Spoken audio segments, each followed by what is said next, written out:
waxbarashadu waynoo wanaagi waxbarashadu waynoo wanaagi walaalayaalo wada ogaada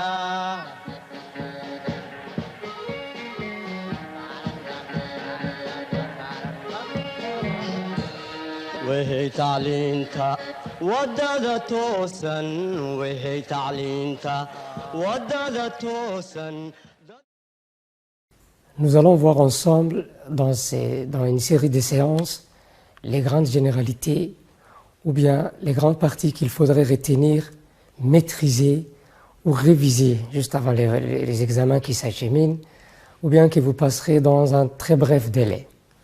Donc nous allons commencer d'abord par situer chaque sujet, c'est-à-dire lors de l'examen, dès que vous aurez les sujets en face de vous, il faudra être capable de vous situer dans la séquence, c'est-à-dire de retrouver vous êtes dans quelle séquence pour que vous puissiez mobiliser les acquis nécessaires, c'est-à-dire lorsque vous êtes en face d'un sujet, par exemple qui raconte une histoire ou un récit, il vous faudra automatiquement mobiliser tout ce qui concerne cette séquence, c'est-à-dire les personnages, c'est-à-dire les points de vue du narrateur, ou bien le rythme de la narration, ou les différentes parties que l'on peut retrouver dans un récit.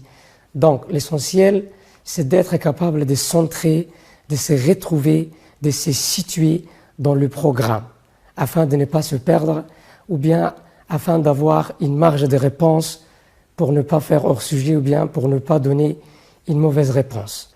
La première partie, ou bien la première séance, va tourner autour du genre narratif.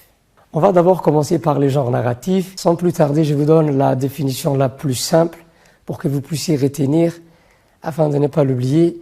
Et le genre narratif est communément défini comme étant un genre, ou bien un groupe, une classe, une catégorie dans laquelle on va ranger tous les textes qui racontent ou bien tous les récits. C'est-à-dire, c'est des textes qui vont vous raconter des histoires.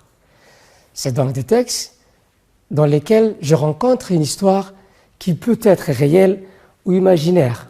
Ce qu'il faut retenir dans cette séquence ou bien dans ce genre de textes, il faut que je puisse retrouver les aspects d'une histoire. Si c'est une histoire, qu'elle soit réelle ou imaginaire, c'est fini, je suis dans le récit. Donc, une fois que je me suis situé dans le programme de l'année, voici les questions que je dois me demander. Que peut-on me demander sur ce type de texte? Que dois-je savoir là-dessus? Quelles sont les notions clés à maîtriser pour ne pas être surpris ou perdu le jour de l'examen? C'est-à-dire, je suis en train de me préparer à toutes les éventualités concernant les genres narratifs. Les points importants qu'il faudrait revoir et retenir sont les suivants. Il y aura un narrateur. Du moment qu'il s'agit d'une narration, on aura besoin, ou bien il y aura obligatoirement la présence d'un narrateur qui va raconter l'histoire. Ce même narrateur, il va se manifester à travers un point de vue interne. Les points de vue internes, c'était lorsque le narrateur est présent dans le récit, à travers les pronoms personnels je. On dit aussi qu'il est plus un témoin qu'un personnage. Il est là où la scène se passe, au moment où elle se passe. Ou bien il peut être distant, c'est-à-dire il peut être éloigné de l'histoire et vous la raconter en étant loin. C'est lorsqu'on dit qu'il adopte un point de vue externe. Comme l'adjectif externe peut le souligner, il est extérieur à l'histoire, il est en dehors de l'histoire. Ou tout simplement, il peut adopter un point de vue qu'on appelle omniscient, c'est-à-dire c'est lorsque le narrateur est capable de vous présenter, de vous donner, de vous décrire les sentiments et la pensée des personnages du texte. C'est-à-dire c'est un narrateur qui sait tout. Vous pouvez retrouver dans un récit dans lequel le narrateur adopte un point de vue omniscient le vocabulaire des sentiments. Il peut vous faire voyager dans sa sentimentalité tout autant que dans ses pensées et dans ses réflexions. La notion de la chronologie est une interrogation probable aussi. Il va falloir se préparer à cette éventualité, il est très probable que vous soyez confronté à une question qui traite la chronologie. Donc il est possible que l'on vous demande en quoi ce récit est-il chronologique, ou délimiter cette partie de la chronologie du récit, ou bien pourquoi ce récit est-il non chronologique. Donc, pour pouvoir répondre à cette question, il faudra obligatoirement et préalablement avoir des acquis. Face à ce genre d'interrogation, les acquis à mobiliser sont, entre autres, les différentes choses qu'il faudrait que vous sachiez pour pouvoir formuler une réponse à cette question sont les suivantes. La définition et les caractéristiques du récit chronologique, ainsi que les différentes parties du récit chronologique. Venons-en maintenant à la définition.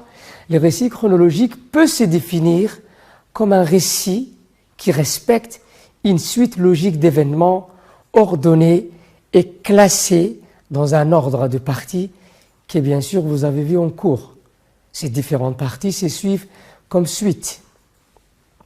La première partie d'un récit chronologique était communément appelée la situation initiale.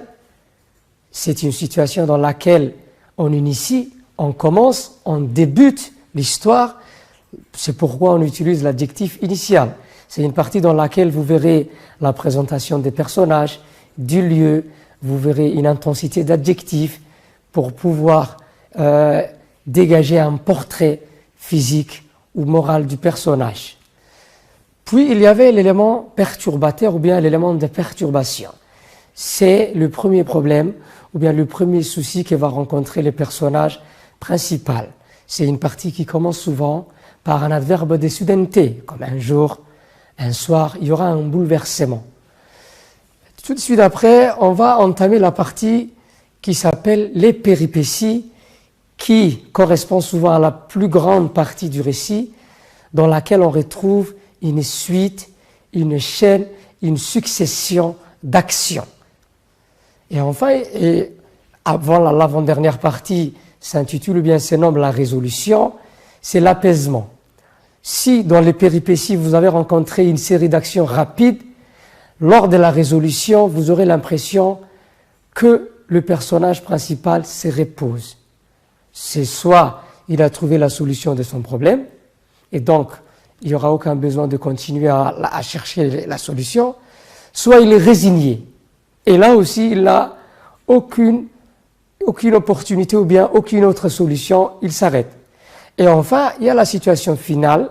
Comme vous pouvez voir, l'adjectif final qui va boucler l'histoire, c'est la fin de l'histoire. La résolution prépare souvent la situation finale. C'est-à-dire, si dans la résolution, le personnage principal avait trouvé la solution de ses problèmes, nous aurons automatiquement et logiquement une situation finale heureuse, qu'on appelle une fin euphorique. Contrairement à cette situation, si dans la résolution, le personnage principal n'a pas pu, malgré ses actions, trouver la solution, nous aurons une situation finale malheureuse ou dysphorique qui pourrait se terminer par des pleurs, une séparation, une mort ou un échec. Alors, les récits respectant cette suite ou bien cet ordre ou bien cette disposition sont nommés récits chronologiques. C'est-à-dire que si le texte que vous avez en face de vous, s'il fait manifester, s'il vous montre les 5 parties que nous avons citées, dans l'ordre que nous avons cité, ces récits vont s'appeler alors des récits chronologiques. Et par opposition, les récits ne respectant pas cet ordre sont non chronologiques. C'est-à-dire que si les récits que vous avez en face de vous ne respectent pas les 5 parties, dans l'ordre qu'on vient de citer et qu'on vient de voir, ce sera alors un récit non chronologique. Cette suite ou bien cet ordre est bouleversé par des éléments vus en cours, lesquels sont. C'est-à-dire, lorsque vous avez en face de vous un récit non chronologique, vous allez voir des éléments qui vont bouleverser, chambouler, changer l'ordre. On en retient le retour en arrière que vous avez vu en cours. Le retour en arrière est un procédé, un moyen, une manière, une façon par laquelle le narrateur va faire un retour dans le passé du personnage. Pour pouvoir retrouver dans un texte, parce qu'on peut vous demander de relever les retours en arrière d'un texte, il vous sera possible de les retrouver en cherchant 3 choses. Identifier ou essayer de retrouver le vocabulaire des souvenirs. Comme le verbe se rappeler, se souvenir, se remémorer, revoir. Si vous voyez ce genre de vocabulaire, vous êtes en train d'entamer une phase ou bien un passage de retour en arrière. En plus du vocabulaire des souvenirs, la conjugaison de verbes va changer. Si auparavant vous aviez le passé simple ou bien l'imparfait, au moment où le narrateur va faire un retour en arrière, vous aurez le plus que parfait. Bien sûr, il faudra revoir la conjugaison de plus que parfait. Et enfin, vous aurez un indice de temps qui vous renvoie directement dans le passé. À titre d'exemple, on retient 5 années auparavant, hier, l'année dernière, il y a 20 ans. Dès que vous voyez ce genre d'indice temporel, il est logique que vous êtes répartis dans le passé. Donc, nous avons aussi l'anticipation qui fait partie des éléments qui faisaient en sorte à ce qu'un texte ou bien un récit soit non chronologique. Voici une brève définition. C'est un moyen par lequel le narrateur imagine des actions qui ne sont pas encore arrivées. Il se projette dans le futur du personnage. Et cela bouleverse l'ordre des parties. Et le récit devient alors non chronologique. Pour relever l'anticipation, au cas où on vous demande de relever, il faudra faire attention au conditionnel présent, à la conjugaison du conditionnel présent. Dans le cas où les actions anticipées ne sont pas sûres de pouvoir arriver. Je reviens là-dessus.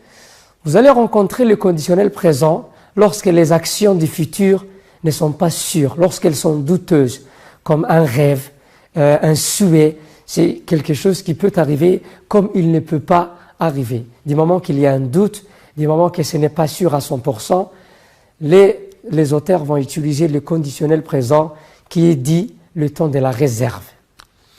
Mais dans les cas où les actions anticipées sont sûres, il faudra utiliser ou bien il faudra rechercher dans le texte le futur simple, qui est le temps de la certitude des actions à venir. Je vous donne un exemple. Si l'action qui est anticipée par l'auteur est ou bien raconte une mort, comme la mort est vue comme un élément qui est sûr, il va utiliser le futur simple.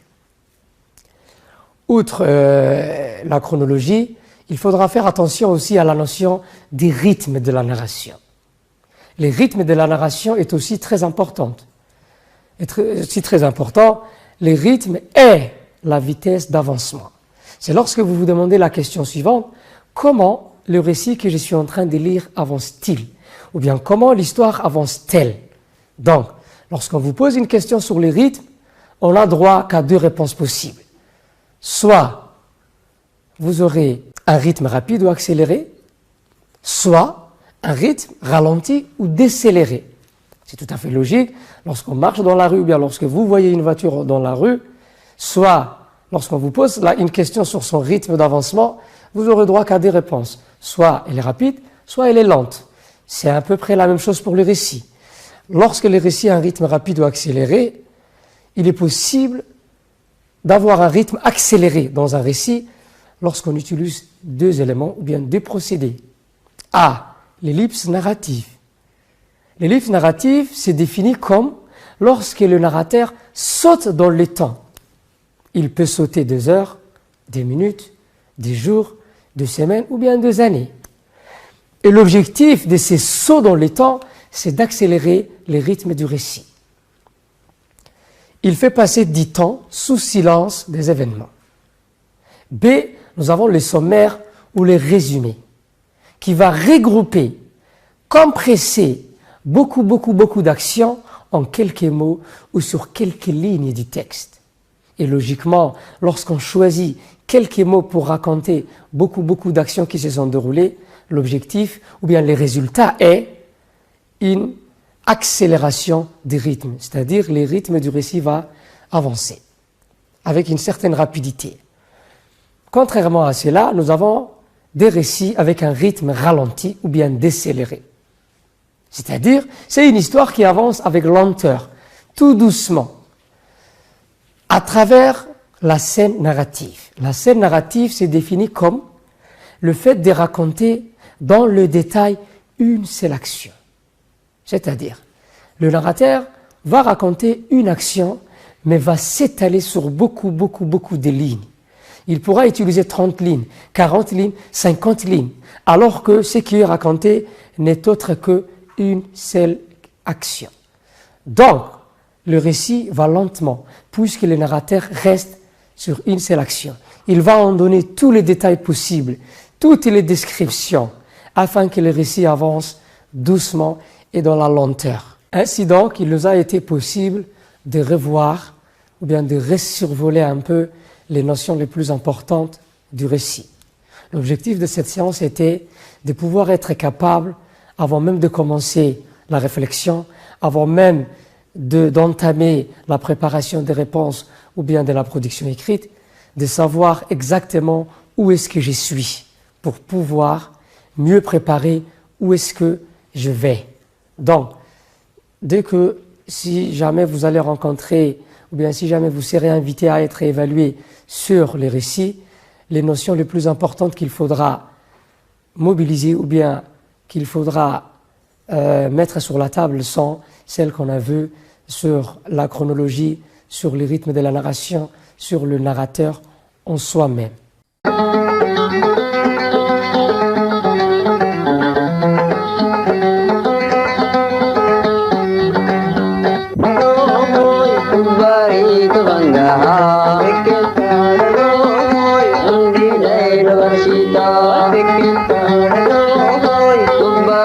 Bangga